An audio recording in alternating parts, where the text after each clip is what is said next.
Social Security filing at 62 versus filing at 67. The clear advantage. Or is it really that clear? Well, we'll be discussing that right here in the video, so let's get right into it. All right, now obviously in this video, I do want to discuss the details of filing for Social Security at the age of 62 or waiting until the age of 67. I do want to reference a recent report and the shocking numbers revolving around it, so let's get into it and discuss all the details and of course the numbers. However, really fast before we do, thank you so much for joining me. If you're new here or if you haven't done so yet, please make sure to subscribe by hitting the button right down below the video, as it's totally free to do so, and because I am your one and only daily advocate, it is my dedication, my commitment, and my promise to you and everybody right here in the community to continuously be here right by your side each and every day, watching all this new information hitting the wire, doing the necessary research, and breaking it all down into these short videos so you can stay updated with what's actually going on and how it's going to impact you, your money, your benefits, your lifestyle, your bank account,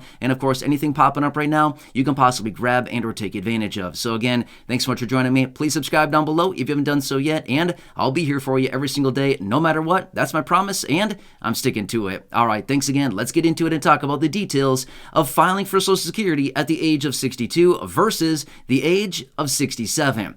Now, like I said, I do want to reference a recent report here that came out talking about the differences of filing at these two ages and what it actually means at the end of the day for these two beneficiaries side by side filing for benefits. Which is the clear advantage? Is there an advantage? Well, you'll see here in just a second. I would actually be curious to know from you, if you are interested in leaving this down below in the comment section, which is the favorable age to claim your benefit? Do you have a preference as of right now? I'd be curious to hear that before we go through these numbers, because you'll clearly see based on this report here in just a second. All right, so let's get into it and talk through these details. All right, so let me lay the groundwork here based on this report that came out. Here's what they came out with. We're taking two people, okay? Both of them are exactly the age of 62 right now, okay? Both of them at their full retirement age would be receiving a $2,000 Social Security benefit.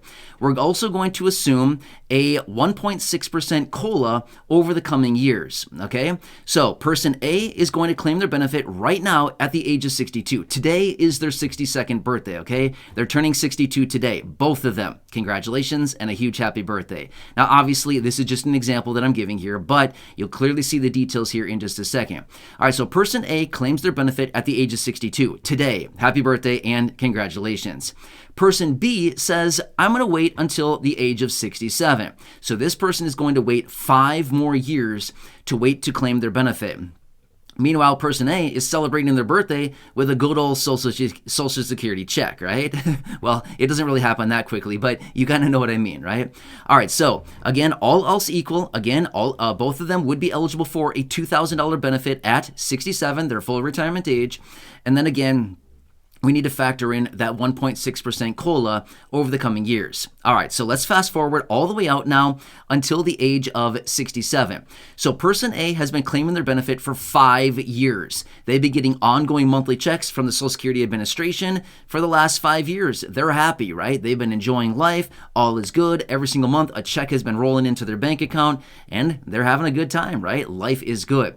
However, they also recognize when they claim their benefit at the age of 62 that they would be subject to about a 30% reduction to their monthly benefit, because that's what happens when somebody claims their benefit early prior to their full retirement age. Benefits are reduced by 0.05% for every 1 month that benefits are claimed prior to their full retirement age, okay?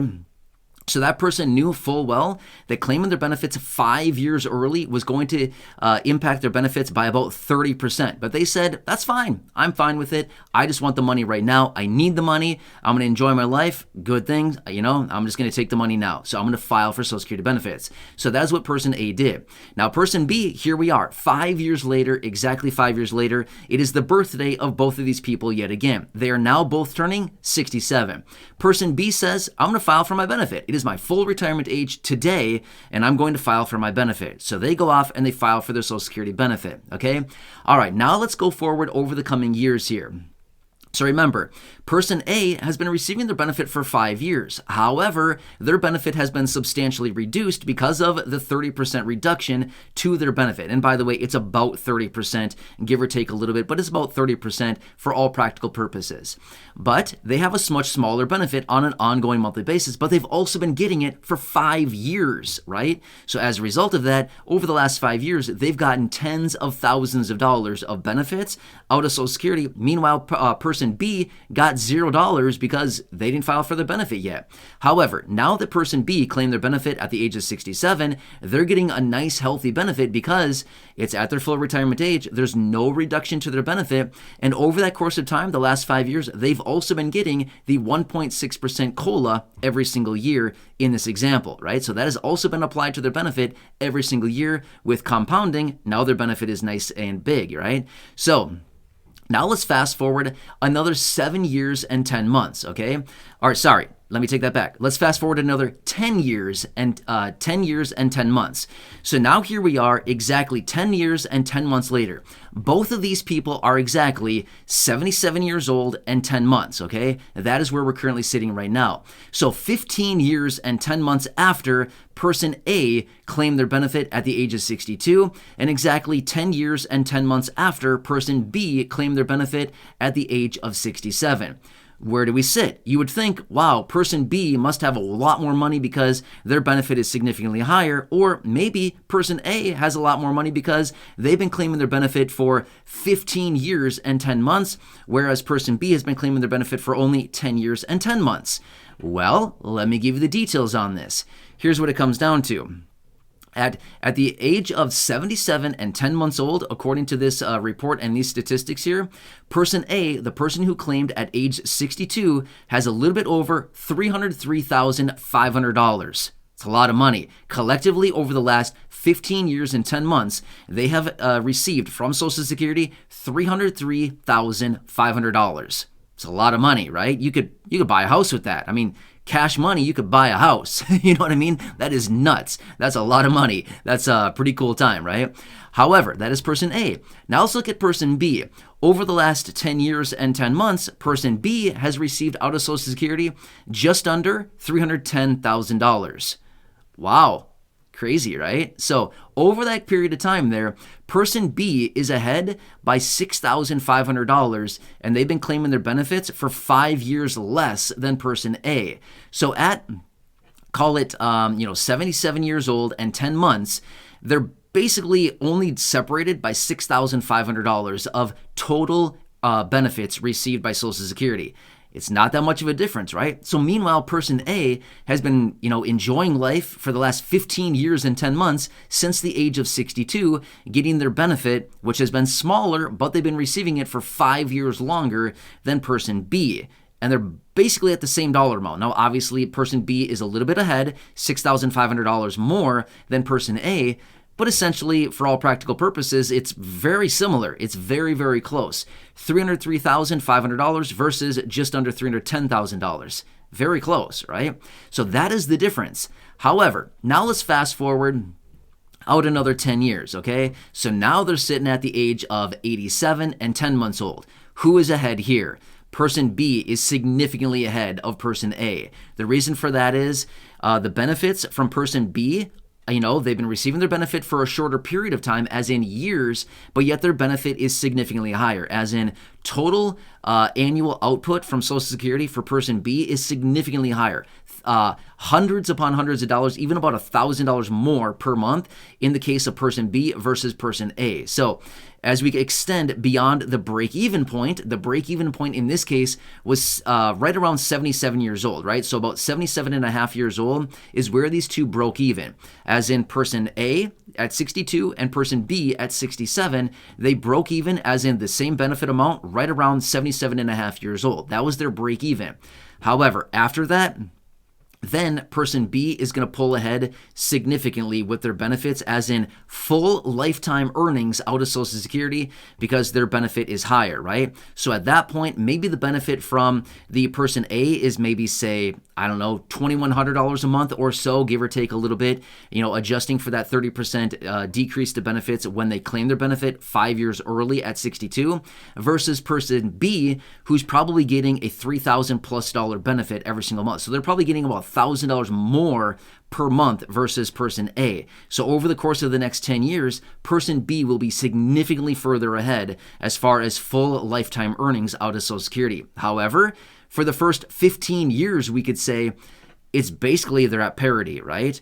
Basically until the age of nearly 78. So 77 and a half is where the break even took point on these two people.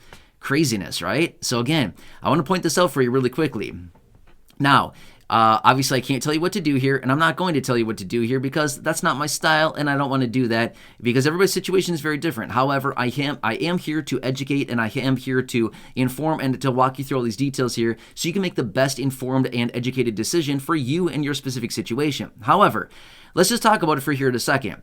Now the big question would be, okay, well, what do you want to do? Do you want to claim your benefits early at 62 and get a smaller benefit for longer, or do you want to wait and you're going to get a bigger benefit for less years? Well, that's up to you and your personal preference, as well as your situation. You might have to look at your finances and think, okay, I could use the money at 62, or, I'm sitting kind of high and dry right now. I'm going to wait it out a little bit longer, as close to my full retirement age as I possibly can. And remember, every month that you delay claiming your benefits after 62, you're not going to be taking on that 0.05% reduction every single month to your benefit the closer that you get to your full retirement age, right? So the longer that you wait, the higher that your benefit will ultimately be. But at the same time, I don't want to discourage anybody from claiming benefits because I don't know everybody's situation. A lot of people need to claim the benefits early because that's what makes sense for their personal situation, and that's totally fine. In fact, according to the statistics, 66% of the population claims their benefit prior to their full retirement age, 24% claim their benefits at full retirement age, and only 10% of the population waits until the age of 70 to claim their benefit. So again, you can clearly see 2/3 of the population claims their benefit prior to full retirement age. So there's nothing wrong with that at all. That's why they give us the ability to do that, because a lot of people need the money, and that's totally fine. If you need it, by all means, you got to do what's best for you. But the next major question that I want to bring up is, well, the question that none of us want to ask, which is, how long do I expect to live? Okay, that's a big question. It's a tough question, but it's a question we all need to ask when we're thinking about claiming Social Security benefits, because if you think that you're going to live until 90, 95, 100, something like that, well then, waiting until full retirement age may be way more advantageous for you. However, again, I know this is a weird topic, and I know nobody wants to talk about this, but maybe we look at our situation and think, I'm only thinking like 80, something like that. If we think that, then claiming early would probably be the best situation. Now, again, we don't know that. That's the big wild card. Nobody knows, right? Nobody knows the answer to that. And if we all did know the answer, it'd be weird. Let's just be real right now, right? It would be super weird if we all knew our expiration date. I don't think any of us would want to know that. I certainly wouldn't want to know that, right? But anyway, it is certainly a serious question we've got to face, and certainly a question that we all need to ask ourselves when we go to think about filing for our benefits, because at the end of the day, do you want more money for longer? All right, let me take that back. Would you want more money for less amount of time, or do you want more checks for longer periods of time? Big difference, because more checks means less money on a monthly basis, but you'll be getting them for much longer, versus bigger checks for a shorter period of time, right? So a lot of big questions, a lot of hard questions. Let's just say it how it is. A lot of hard questions, right? So anyway, I hope this helps to better understand the situation, but basically what it comes down to, for virtually everybody, the break-even analysis, claiming at 62 versus 67, is usually around that 78 to 80 years old. It's right around that time frame, give or take a little bit, but generally around 78 to 80 is break-even for just about everybody. So again, that's a serious consideration we want to take into thought.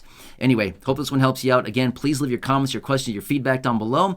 Make sure to subscribe down below. It's totally free to do so. Share this video with your friends, family, social media, especially especially if you know somebody that is on the fence right now about claiming Social Security, and if they're trying to determine what is the best time for me to claim, share this video with them. Hopefully they'll find some value from this. And then again, also go back and check out some of the other thousands of videos here on the channel. Until next time, enjoy your day. Thanks so much for joining me. I really do appreciate it. Have a good one. Take care, and I'll catch you again later.